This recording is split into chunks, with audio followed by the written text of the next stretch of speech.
जळगावात मोठी रेल्वे दुर्घटना, प्रवाशांच्या रेल्वेतून उड्या। जळगावच्या पाचोरा तालुक्यातील परधाडे रेल्वे स्टेशन जवळ मोठी दुर्घटना घडली।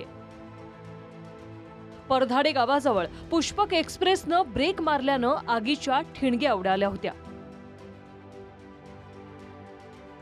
आगीच्या ठिणग्या उडाल्यानं रेल्वेमध्ये आग लागल्याची अफवा पसरली।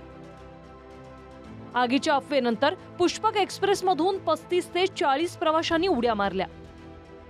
उड्या मारलेल्या प्रवाशांना बाजूच्या ट्रॅकवरून जाणाऱ्या बंगळुरू एक्सप्रेसने उडवलं। आता इथे स्पॉटवर आल्यानंतर असं लक्षात येतंय की जवळपास 11 लोक दगावलेली आहेत। 10 लोक म्हणजे त्यांना जखमी असल्यामुळे त्यांना तात्काळ आता पाचोऱ्याला ऍडमिट त्या ठिकाणी करण्यासाठी सगळे ॲम्ब्युलन्स त्या ठिकाणी रवाना झालेले आहेत। पुष्पक एक्सप्रेस ही प्रवाशांना घेऊन मुंबईच्या CSMT स्थानकाकडे येत होती। जखमी प्रवाशांना पाचोऱ्याच्या शासकीय रुग्णालयात दाखल करण्यात आले।